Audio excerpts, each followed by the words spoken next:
രണ്ട് പെൺകുട്ടികളും പയ്യന്മാരും കൂടി ഒരു ഫ്ലാറ്റിലങ്ങനെ കൂടിക്കഴിഞ്ഞ് ഇവിടെ പലർക്കും ഭൂമി ഇളകുന്ന പോലെ. ഞാൻ പിന്നെ നിങ്ങളുടെ ആരും നിങ്ങൾക്കത് ശല്യമില്ലല്ലോ, അവരെന്തോ ആയിക്കോട്ടെ, നിങ്ങൾക്ക് എന്ത് വേണം? അപ്പോൾ നിങ്ങളുടെ മക്കൾ ഞാൻ എൻ്റെ മക്കൾ പോകുമായിരിക്കും, പോയാൽ എനിക്ക് ബുദ്ധിമുട്ടില്ല.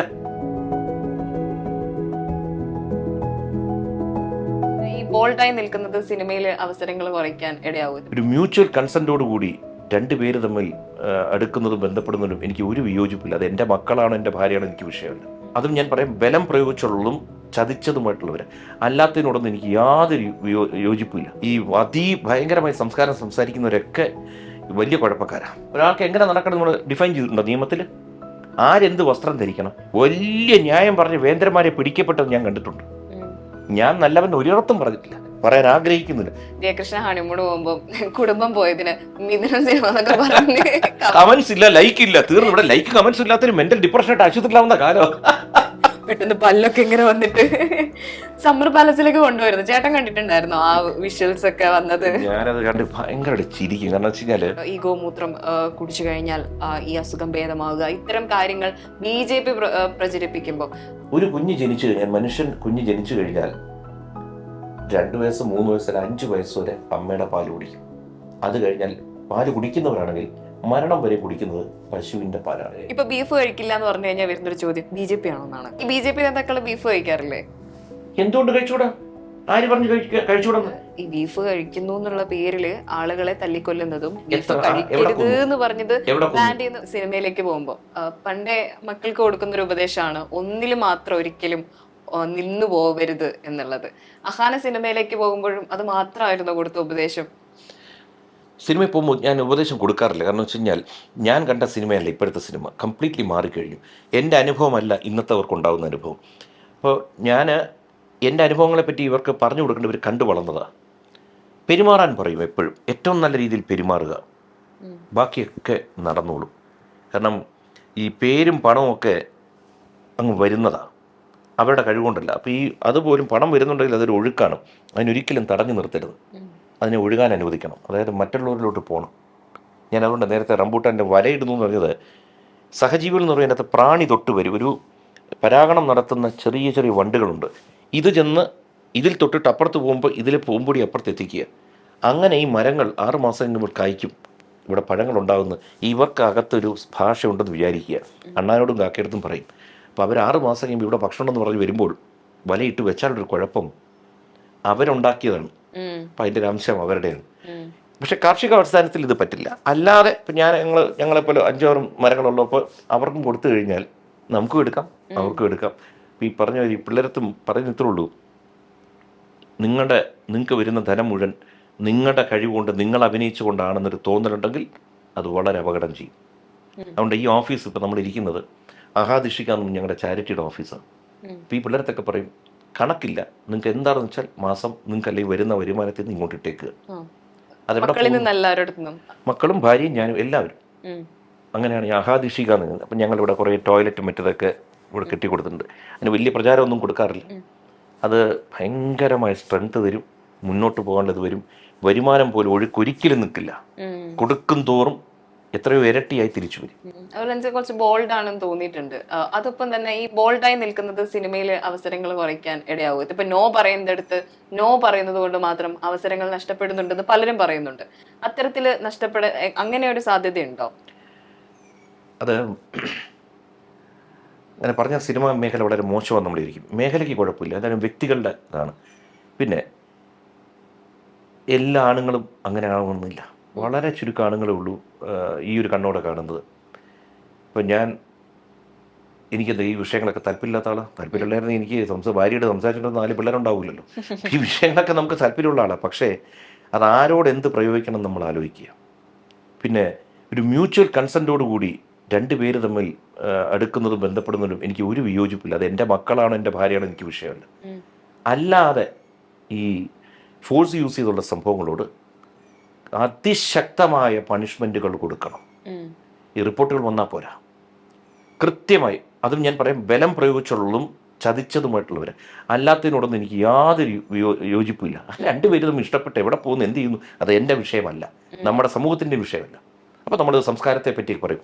അതൊക്കെ ഈ ഭയങ്കരമായി സംസ്കാരം സംസാരിക്കുന്നവരൊക്കെ വലിയ കുഴപ്പക്കാരാണ്.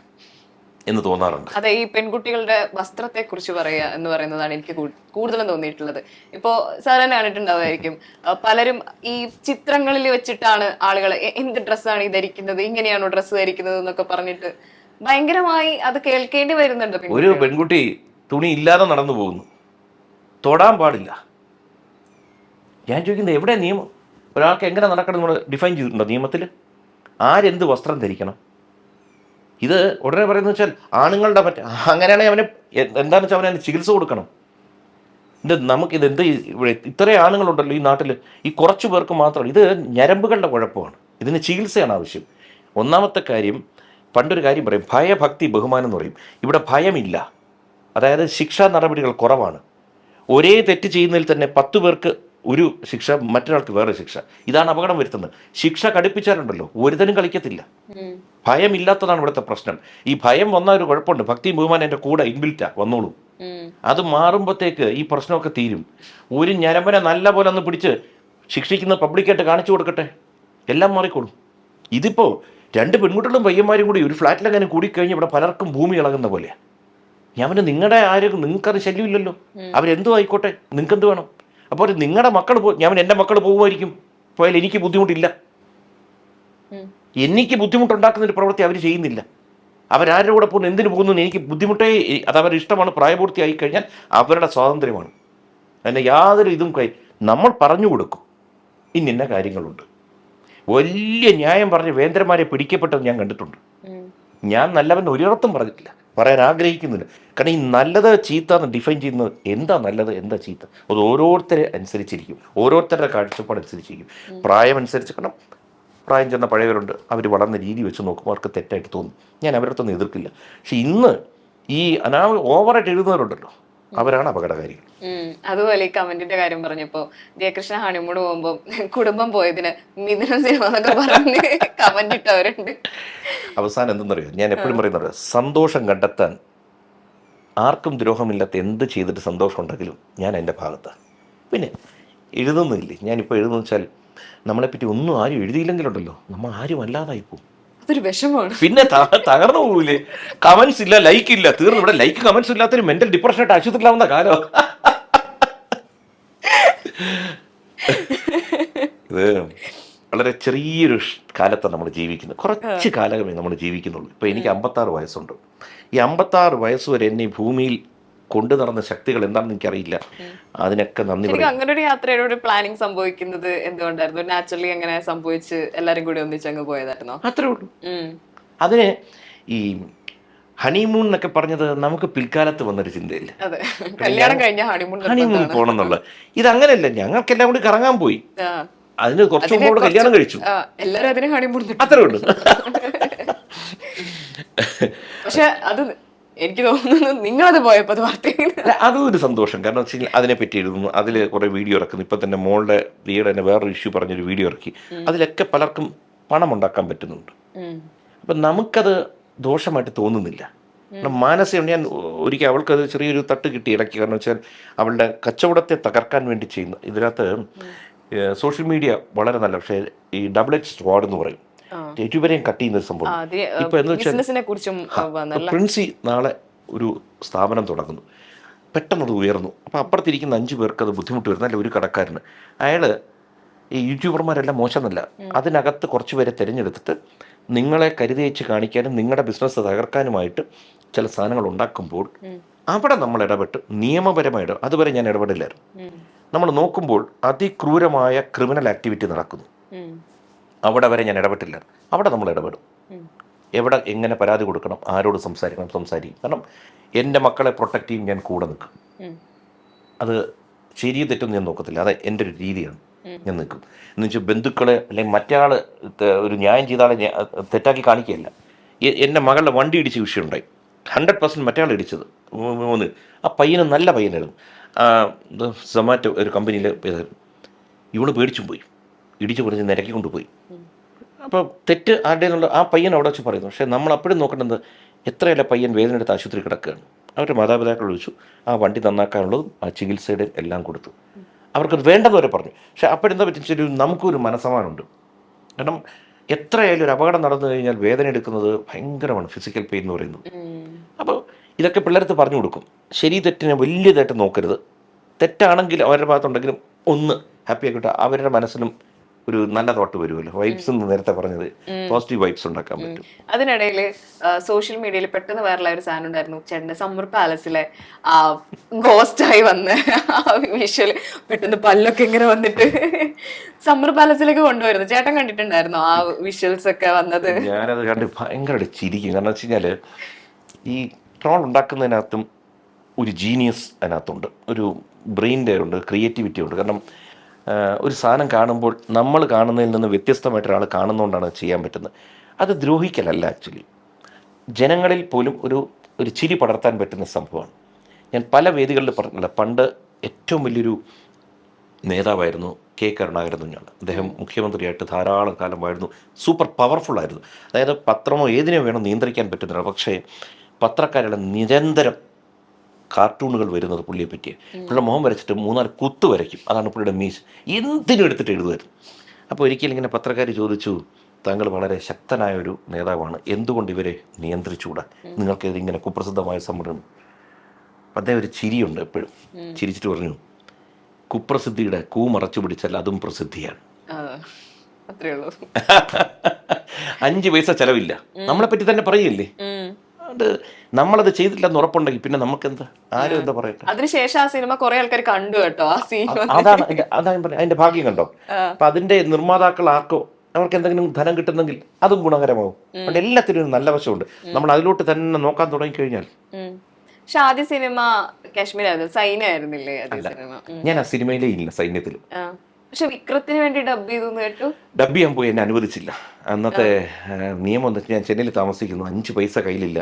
അപ്പോൾ ആര് വിളിച്ചാലും നമ്മൾ ഡബ് ചെയ്യാൻ പോവും. അപ്പോൾ ജോർജ് സാറുമായിട്ട് നല്ല ബന്ധം. പക്ഷെ അന്നത്തെ അവിടുത്തെ ഒരു അസോസിയേഷൻ്റെ ഒരു പ്രശ്നമുണ്ട്. അവർ പറഞ്ഞ ന്യായമാണ്, അവർക്ക് അസോസിയേഷൻ്റെ കാർഡുള്ളവർക്ക് ഡബ് ചെയ്യാൻ പറ്റും. നമുക്കിതറിയില്ല. കുറേ ഡബ്ബൊക്കെ ചെയ്തു. പിന്നെ അത് കഴിഞ്ഞ് നമ്മളെ തൂക്കി മാറ്റി കളഞ്ഞു സ്റ്റുഡിയോയിൽ നിന്ന്. അതുപോലെ ശ്രദ്ധിച്ചിട്ടുണ്ട്, കൂടുതൽ എക്സ്പ്ലെയിൻ ചെയ്യാൻ നിൽക്കുന്നത് കണ്ടിട്ടുമില്ല. ഇത് വിവാദങ്ങളാക്കുമ്പോഴാണെങ്കിലും കൂടുതൽ വന്നിരുന്ന് എക്സ്പ്ലെയിൻ ചെയ്യുന്നതും ഞാൻ കണ്ടിട്ടില്ല. കാരണം ആരോട് എക്സ്പ്ലെയിൻ ചെയ്യണം, ഇതാരാണ്, മുഖമില്ല, ഒരു പൂവിൻ്റെയും അല്ലെ മൃഗത്തിൻ്റെയൊക്കെ ഇത് വെച്ച് എഴുതുന്ന അവരോട് നമ്മൾ പ്രതികരിക്കാൻ പോയാൽ, കാരണം ഈ ആളാരാണ്, എത്ര നിലവാരത്തിൽ നിൽക്കുന്ന ഒരാളാണ്, നമ്മൾ ഇറങ്ങുകയാണോ കയറുകയാണോ എന്നറിയില്ല. ഏറ്റവും നല്ലത് ഇഗ്നോർ ചെയ്യുക. നമ്മൾ ചില കാര്യങ്ങളെ വിട്ടുകൊടുത്താൽ 5 മിനിറ്റിൽ അടുത്തൊരു വിഷയം വരും. ജനമനസ്സുകൾ എന്ന് വെച്ചാൽ ഞാൻ ഉൾപ്പെടെ അടുത്ത വാർത്തയിലോട്ട് കയറും. അതുകൊണ്ടാണല്ലോ എപ്പോഴും ഡിഫ്ലക്റ്റീവ് ടെക്നോളജി ഒരു ടെക്നിക്കുണ്ട്. മനുഷ്യനെ അവരുടെ മനസ്സിനെ ഡിഫ്ലക്റ്റ് ചെയ്യിപ്പിക്കുക ഒരു വിഷയത്തിൽ നിന്ന്. ഇപ്പോൾ ഗവൺമെൻറ്റുകൾ ചെയ്യുന്നൊരു കാര്യം അതാണ്. ഇപ്പോൾ കേരളത്തിൽ അതിഭീകരമായ സർക്കാരിൻ്റെ ഒരു വീഴ്ച വന്നിട്ടുണ്ടെങ്കിൽ ഒരു ആനയോ മറ്റേതിൻ്റെ പേരിൽ അങ്ങ് മാറ്റും, അല്ലെങ്കിൽ ഏതെങ്കിലും റിപ്പോർട്ട് കൊണ്ടുവരും. 4-5 വർഷം പൂഴ്ത്തി വെച്ച റിപ്പോർട്ട് എടുത്ത് പുറത്തിടും. അതെപ്പോഴും അങ്ങനെയാണ്, അത് കരുതിക്കൂട്ടി ചെയ്യുന്നത്. അപ്പോൾ ഞാൻ എപ്പോഴും ആലോചിക്കുന്നത് വെച്ചാൽ, ആരോടെങ്കിലും തർക്കിക്കുന്നതിനേക്കാളും ഇതിലൊക്കെ നമ്മൾ അറിഞ്ഞില്ലെന്ന് വിചാരിച്ച തീർന്നുണ്ടോ. പലതും നമ്മൾ അറിയില്ല, നമ്മളെ പലരും അറിയിക്കുമ്പോഴറിയുന്നത്. എന്നാൽ ഞാൻ സോഷ്യൽ മീഡിയ ഫോളോ ചെയ്യുന്ന ഒരാളാണ്, എനിക്ക് ഇഷ്ടമാണ്, ഞാൻ ഇതിനകത്തിരിക്കും. എല്ലാ വാർത്തയും കാണില്ല, പക്ഷേ വാർത്താ ശകലങ്ങൾ കാണുമ്പോൾ നമുക്കറിയാം എന്താണ് നമ്മുടെ ചുറ്റുവട്ടം നടക്കുന്നത്. അതുപോലെ ഇപ്പം IIT മദ്രാസ് ഡയറക്ടറില് അദ്ദേഹം പറഞ്ഞൊരു കാര്യമുണ്ട്, ഗോമൂത്രം കുടിച്ചു കഴിഞ്ഞപ്പം അസുഖം ഭേദമായതുമായി ബന്ധപ്പെട്ട് അദ്ദേഹം പറഞ്ഞത്. ഈ പ്രസ്താവന തന്നെ പല BJP നേതാക്കളടക്കം നടത്തിയിട്ടുള്ളതുമാണ്. അത്തരത്തിലുള്ള കാര്യങ്ങൾ വിശ്വസിക്കുന്നുണ്ടോ? ഈ ഗോമൂത്രം കുടിച്ചു കഴിഞ്ഞാൽ ഈ അസുഖം ഭേദമാവുക, ഇത്തരം കാര്യങ്ങൾ BJP പ്രചരിപ്പിക്കുമ്പോൾ അതിനോട് ആളുകൾ കാണിക്കുന്ന ഒരു വിമുഖതയുണ്ട്, അല്ലെങ്കിൽ ഇത്തരം കാര്യങ്ങൾ വിശ്വസിക്കേണ്ടതുണ്ടോ എന്നൊരു ചോദ്യം വളരെ രീതിയിൽ മുഴച്ചു നിൽക്കുന്നുണ്ട്. ഇതിപ്പോൾ ആ വ്യക്തി പറഞ്ഞത് അദ്ദേഹത്തിൻ്റെ അനുഭവമായിരിക്കാം. ഞാനിത് ഇതുവരെ ഉപയോഗിച്ച് നോക്കിയിട്ടില്ലാത്തതുകൊണ്ട് എനിക്കത് കൃത്യമായിട്ട് പറയാൻ പറ്റില്ല. പക്ഷേ നമ്മുടെ നാടിൻ്റെ ഒരു പോരായ്മ എവിടെയെന്ന് വെച്ച് കഴിഞ്ഞാൽ, ഒരു സായിപ്പ് ഓസ്ട്രേലിയയിൽ നിന്ന് പറയുന്നു, വെളിച്ചെണ്ണ ഹൃദയത്തിന് ഹാനികരം, സൺഫ്ലവർ ഓയിലാണ് നല്ലത്. അടുത്ത ദിവസത്തെ ആൾക്കാർ പറയും സൺഫ്ലവർ ബെസ്റ്റാണ് കേട്ടോ, ഒരു ഓസ്ട്രേലിയയിലൊരു സയൻറ്റിസ്റ്റ് പറഞ്ഞു, അല്ല അമേരിക്കക്കാരൻ പറഞ്ഞു. നമ്മുടെ നാട്ടിൽ എന്തെങ്കിലും പറഞ്ഞു കഴിഞ്ഞാൽ, പ്രത്യേകിച്ച് ഇപ്പോൾ അതിനെ മതവൽക്കരിക്കുക അല്ലെങ്കിൽ അന്വേഷിക്കുക ഇതിനകത്തുണ്ടോ. കാരണം നമ്മളെല്ലാം കാണുന്നു, എത്രയോ ഈ ചെടികൾക്ക് ഉപയോഗിക്കുന്ന വളങ്ങളിൽ ചാണകവും ഗോമൂത്രവും ഇല്ലാത്ത ഇത് വരുന്നില്ല. എത്രയോ ആയുർവേദ മരുന്നുകളിൽ നിന്ന് ഇത് വരുന്നു. അപ്പോൾ ഇത് കുടിച്ചവർക്ക് ഗുണം ഉണ്ടായിട്ടുണ്ടാവും, ഇല്ലാതിരിക്കാം. അത് എനിക്കറിയത്തില്ല, മാത്രമല്ല ശാസ്ത്രീയമായി എത്ര തെളിയിച്ചിട്ടൊന്നും അറിയത്തില്ല. പക്ഷേ ഇന്ന് ഇതിന് വ്യാപകമായ ഒരിത് പുറം രാജ്യങ്ങളിലും കിട്ടുന്നു. ഇപ്പോൾ ഈ നെതർലൻഡ്സ് പോലത്തെ രാജ്യങ്ങളിലോട്ട് പോയി കഴിഞ്ഞാൽ അവിടെ മനുഷ്യർ, സൊസൈറ്റി മെച്ചുവേർഡ് ആകുമ്പോഴത്തേക്കും മനുഷ്യരും മൃഗങ്ങളും തമ്മിൽ അടുക്കും. അവിടെ വലിയൊരു സംഭവമാണ് അവിടുത്തെ ഈ ചീസ് ഫാക്ടറികളുടെ അവിടെ പോകുമ്പോൾ വേറൊരു ഭാഗമാണ് പശുക്കൾ. ഇങ്ങനെ ഈ പശുക്കളെ കെട്ടിപ്പിടിച്ചിരിക്കുന്നതിന് $200 കൊടുക്കണം ഒരു മണിക്കൂർ. അവർ പറയുന്നത് ജീവിതത്തിൽ വളരെ സമാധാനം കിട്ടും ഈ മിണ്ടാപ്രാണികളുമായിട്ട് അടുക്കുമ്പോൾ. അപ്പോൾ ഇതിനകത്ത് എന്തുകൊണ്ടാണ് ഇതിനകത്തെ വിഷയം വരുന്നത് വെച്ച് കഴിഞ്ഞാൽ, ഇതെല്ലാം ഞാനിപ്പോൾ ഈ പറയുന്നതും നാളെ കോൺട്രവേഴ്സി ആണെന്ന് എനിക്കറിയാം. എന്നാൽ എനിക്ക് ബുദ്ധിമുട്ടില്ല. കാരണം ഈ ഗോമാതാവ് എന്ന് പറയുന്നതാണ് ഇവിടെ കേൾക്കുന്നവർക്ക് ബുദ്ധിമുട്ട് വരുന്നത്. എന്തുകൊണ്ടാണ് ഈ ഗോമാതാവ് എന്ന് പറയുന്നതിൻ്റെ ഒരു കാരണങ്ങളിലൊന്ന്, പണ്ട് ഞങ്ങളുടെയൊക്കെ വീട്ടിലും ഈ ഗോശാലകളുണ്ട്. അതായത് നമ്മുടെ അമ്മയുടെ വീട്ടിലൊക്കെ പാല് വിട്ടുകൊണ്ടിരുന്ന വീടാണ്. തൊഴുത്തുകളുണ്ട്, പശുക്കളുണ്ട് ധാരാളം. ഇവരുമായിട്ട് ഭയങ്കര അടുപ്പവും. അപ്പോൾ നമ്മൾ പേര് വിളിക്കും, നമ്മുടെ മക്കളെ വിളിക്കുന്നത്, ഇവരുമായിട്ട് വളരെ അടുപ്പമുണ്ടാവും. അപ്പോൾ ഒരു കുഞ്ഞ് ജനിച്ചു കഴിഞ്ഞാൽ, കുഞ്ഞ് ജനിച്ചു കഴിഞ്ഞാൽ 2 വയസ്സ് 3 വയസ്സ് 5 വയസ്സ് വരെ അമ്മയുടെ പാല് കുടിക്കും. അത് കഴിഞ്ഞാൽ പാല് കുടിക്കുന്നവരാണെങ്കിൽ മരണം വരെ കുടിക്കുന്നത് പശുവിൻ്റെ പാലാണ്. അപ്പോൾ അമ്മയെ റീപ്ലേസ് ചെയ്യുന്നൊരു സംഭവമായിട്ടാണ് പശുവിനെ കാണുന്നത്. അതുകൊണ്ട് ഗോ മാതാവ് എന്ന് പറയുന്നത് പശുവാണെങ്കിലും നമ്മുടെ അമ്മയെ പോലെയാണ്. ഇതായിരിക്കാം ഒരു കാരണങ്ങളിലൊന്ന്. അപ്പോഴാണ് പശുവിനെ ധാരാളം വളർത്തണം, അത് റീപ്രൊഡ്യൂസ് ചെയ്യേണ്ടത് കുഞ്ഞുങ്ങളെ. അതുകൊണ്ട് പശുവിനെ ദൈവമായിട്ടും മറ്റൊന്നും പണ്ട് തൊട്ടേ പറഞ്ഞു കൊടുക്കുന്നുണ്ട്. പശുവിനെ അറുത്ത് കഴിക്കാതിരിക്കുക. കാളയുണ്ട്, എരുമയുണ്ട്, പോത്തുണ്ട്, ഇത്രയേ ഉള്ളൂ. ഇതാണ് ഇവിടെ ബീഫ് എന്ന് പറഞ്ഞ് വിഷയമാക്കിയത്. ഞാൻ ബീഫ് കഴിക്കുന്ന ഒരാളാണ്, എനിക്ക് ഒരു ബുദ്ധിമുട്ടുമില്ല. കാരണം ഇവിടെ നിയമപരമായിട്ട് ആരും ഒന്നിനും ബാൻ ചെയ്തു. പൊതുവിൽ ആളുകൾ പറയുമല്ലോ BJP നേതാക്കൾ ബീഫ് കഴിക്കും. പൊതുവിൽ അതാണ് വിഷയം. ഞാൻ ചോദിക്കട്ടെ, ഇപ്പൊ ബീഫ് കഴിക്കില്ല എന്ന് പറഞ്ഞു കഴിഞ്ഞാൽ വരുന്നൊരു ചോദ്യം BJP ആണോ എന്നാണ്. കാരണം ഞാൻ ബീഫ് കഴിക്കാറില്ല, കാരണം എനിക്ക് അലർജിയാണ്. പക്ഷേ അലർജി ആണോ എന്നല്ല ചോദിക്കുക, BJP ആണോ എന്നാണോ ചോദിക്കുക. ഈ BJP നേതാക്കൾ ബീഫ് കഴിക്കാറില്ലേ? എന്തുകൊണ്ട് കഴിച്ചുകൂടാ? ആര് പറഞ്ഞു കഴിച്ചുകൂടെന്ന്? പിന്നെ ഓരോരുത്തരും വിശ്വാസങ്ങളുണ്ട്. ഇപ്പോൾ നോൺ വെജ് കഴിക്കാത്തവരുണ്ട്, നോൺ വെജ് കഴിക്കുന്ന തന്നെ റെഡ് മീറ്റ് കഴിക്കാത്തവരുണ്ട്. ഇപ്പം എനിക്ക് ഒരു ഹെൽത്ത് ഇഷ്യൂ വന്നപ്പോൾ എൻ്റെ അടുത്ത് പറഞ്ഞു, നോൺ വെജിൽ ചിക്കൻ കഴിച്ചോളൂ, പക്ഷേ റെഡ് മീറ്റ് കഴിക്കേണ്ട. അത് ഒരു പ്രായം വരുമ്പോൾ കഴിക്കാൻ പറ്റില്ല. അപ്പോൾ അത് ദോഷമായത് കൊണ്ട് മാത്രമല്ല, ഓരോ മനുഷ്യൻ്റെ ശരീരത്തിന് ഓരോ പ്രത്യേകതകളുണ്ട്. അപ്പോൾ ഒരാൾ കഴിക്കാതിരിക്കുക. പക്ഷേ നിയമം കൊണ്ട് ബീഫ് ബാൻഡ് അല്ല. പശുവിനെ കൊല്ലാൻ പാടില്ല, പശു ഇറച്ചി വിൽക്കാൻ പാടില്ല, പശു ഇറച്ചി കഴിക്കാൻ പാടില്ല, ഇത്രേ പറയുന്നുള്ളൂ. അതും ബാൻഡാണെന്ന് വെച്ചാൽ ബാൻഡല്ല. ഇനി നിയമവശം കൊണ്ട് ഒരു ബാൻ ഉണ്ടെങ്കിൽ പിടിച്ചകത്താക്കും നമ്മളെ. ഇപ്പോൾ ഡ്രഗ്സ് സംസ്ഥാനങ്ങളിലുണ്ടല്ലോ. 1948 കാശ്മീരിൽ ബീഫ് ബാൻഡായിരുന്നു മൊത്തത്തിൽ. കാശ്മീരിൽ അന്ന് ആർക്കും പ്രശ്നമല്ല. ഇതൊക്കെ രാഷ്ട്രീയത്തിനകത്ത് വരുന്നൊരു വിഷയത്തെ ഇന്ന് നമുക്ക് മീഡിയ അത്ര വൈഡ്. പക്ഷെ പ്രശ്നമാകുന്നത് ഈ ബീഫ് കഴിക്കുന്നു എന്നുള്ള പേരില് ആളുകളെ തല്ലിക്കൊല്ലുന്നതും, ബീഫ് കഴിക്കരുത് എന്ന് പറഞ്ഞത് ബാൻ ചെയ്യുന്ന കൊന്നിട്ടുണ്ട്. ഉത്തരേന്ത്യയിൽ കൊന്നിട്ടുണ്ട്. അതിന്റെ കണക്കുകൾ ഉണ്ടായിട്ടുണ്ട്. തെറ്റ് എവിടെയെങ്കിലും ഒരു സാധനം നടക്കുമ്പോൾ ആ വാർത്ത വരുന്നത് വളച്ചൊടിക്കും. ആരെ കൊന്നു? ആദ്യം പറഞ്ഞു ട്രെയിനിൽ വെച്ച് അടിച്ചു കൊന്നു, പിന്നെ പറഞ്ഞു ബീഫ് ഫ്രിഡ്ജിൽ വെച്ചോണ്ട്. ഇത് ഒരു ലോക്കൽ ഇഷ്യൂ നടക്കും. ഇപ്പോൾ ഒരു കന്യാസ്ത്രീയെ ബലാത്സംഗം ചെയ്തൊരു ഇഷ്യൂ ഉണ്ടായി ട്രെയിനിൽ ഭോപ്പാലിൽ വെച്ച്. അന്ന് ഞങ്ങളിവിടെ ഇലക്ഷൻ നിൽക്കുമ്പോൾ, ഞാനിവിടെ ബിഷപ്പ് ഹൗസ് ചെല്ലുമ്പോൾ ഈ കാര്യം എടുത്തോളൂ. ഞങ്ങളുടെ കന്യാസ്ത്രീകൾക്ക് പോലും സുരക്ഷിതത്വമില്ല BJP ഭരിക്കുന്ന മധ്യപ്രദേശിൽ. അപ്പോൾ ഈ പിടിക്കപ്പെട്ട പയ്യൻ ABVP-യിലുള്ള പയ്യനാണ്. അപ്പോൾ സ്വാഭാവികമായിട്ടും BJP-യുടെ യുവജന വിഭാഗത്തിൽ വരുന്നതാണ്, വിദ്യാർത്ഥി വിഭാഗം. തിരിച്ചൊരു കാര്യം പറയട്ടെ, ആരെങ്കിലും പറഞ്ഞിരിക്കും ഡൽഹിയിൽ നിന്ന് ഇന്ന ട്രെയിനിൽ ഇത്രാമത്തെ ബർത്തിൽ ഒരു കന്യാസ്ത്രീ പോകുന്നത് ആക്രമിക്കണം? അല്ല, ഇവൻ ക്രിമിനലാണ്. അപ്പം ഇവനെ എന്താ ചെയ്യേണ്ടത്?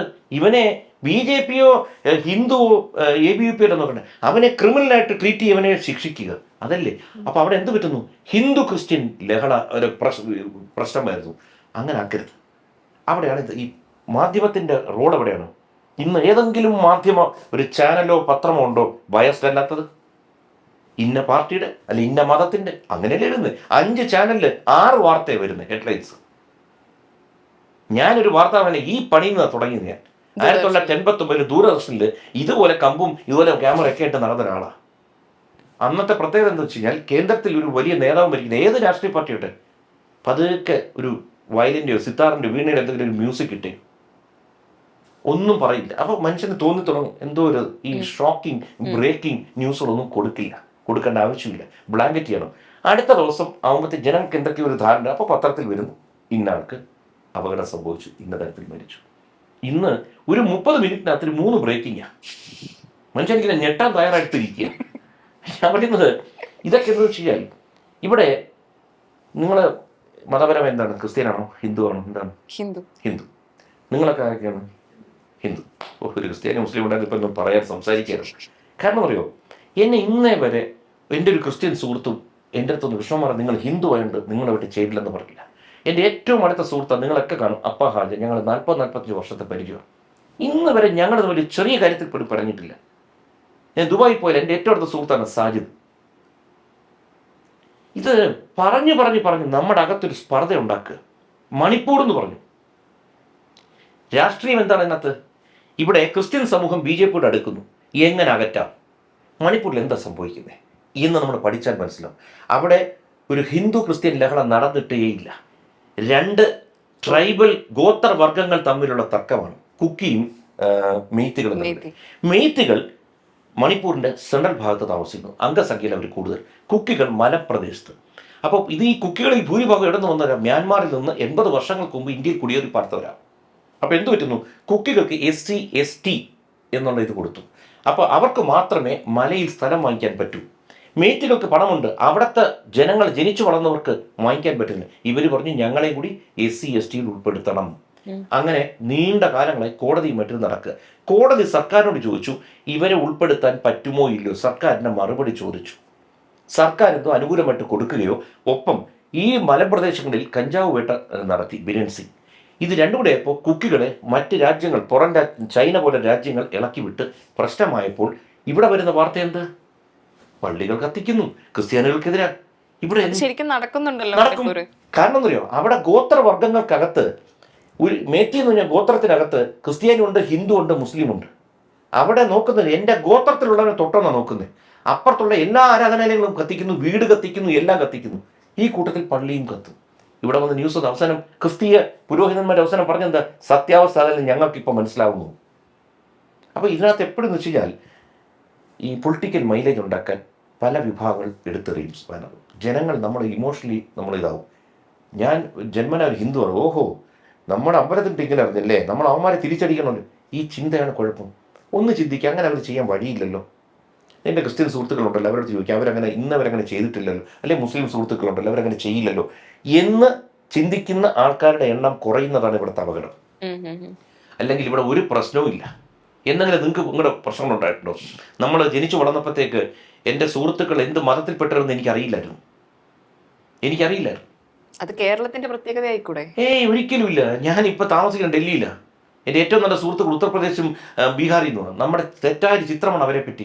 ഇത്രയും നമ്മുടെ കൂടെ നിന്നില്ല, ജീവൻ തരാൻ തയ്യാറായിട്ടുള്ള ആൾക്കാരാണ്.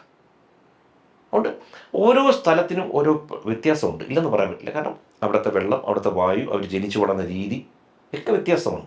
പക്ഷെ എങ്കിൽ പോലും നമ്മൾ ഇപ്പോൾ വിദേശികൾ അങ്ങനെയാണ്, അല്ലെങ്കിൽ അവർ നമ്മളെ പറ്റി പറയുന്നത് ഇതുപോലെ ആയിരിക്കും.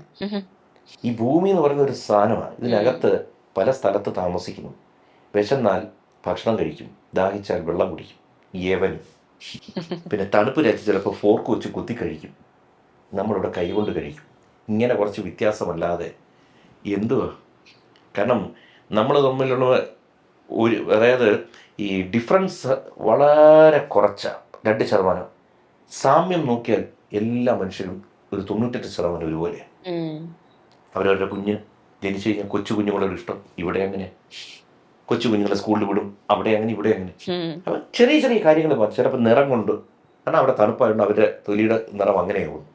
അതുകൊണ്ട് ഞാൻ എപ്പോഴും പറയും, നമ്മൾ സമാധാനത്തിൽ ജീവിക്കുന്നതാണ് ഏറ്റവും നല്ലത്. കാരണം 33 രാജ്യങ്ങളിൽ ഏകദേശം യുദ്ധം നടക്കുക. ഇപ്പോൾ ഈ യുദ്ധം നടക്കുന്ന സ്ഥലങ്ങളിൽ വലിയ പണക്കാരൻ്റെ കൊട്ടാരത്തിലും മറ്റേലും ഒരു ബോംബ് വീണപ്പോൾ രണ്ടും ഒരു ടെൻറ്റിലോട്ട് മാറുക. ഭക്ഷണം യുണൈറ്റഡ് നേഷൻ്റെ വാഹനം വരണം, ഒരു നേരം കിട്ടിയാലായി. ഇപ്പം നമ്മളിപ്പോൾ ഇവിടെ സ്വിച്ച് ഇടുമ്പോൾ ലൈറ്റ് കത്തുന്നില്ലേ, പൈപ്പ് ഇങ്ങനെ ആക്കുമ്പോൾ വെള്ളം വരുന്നില്ലേ? നമുക്ക് തോന്നുന്നു നിസ്സാരമല്ലെന്ന്. വെള്ളമില്ല, കറണ്ടില്ല, ഒന്നുമില്ലാതെ ടെൻറ്റിൽ മരവിച്ചും ചൂടുവെള്ളത്തും ഉരുകിയും കിടക്കുക ഒരൊറ്റ ദിവസം കൊണ്ട്. അവിടെ ഒന്നുമില്ല, വിശപ്പും ദാഹവും മാത്രമേ ഉള്ളൂ. മതവും ജാതി പ്രശ്നമല്ല, ഭക്ഷണം വന്നാൽ കഴിക്കുക. അതുകൊണ്ട് ഇതൊക്കെ സമാധാനം ഇല്ലെങ്കിൽ ഒരു രാജ്യം പുരോഗതി പ്രാപിക്കില്ല. സമാധാനം ഉണ്ടെങ്കിൽ നമുക്കിങ്ങനെ സംസാരിക്കാൻ പറ്റൂ.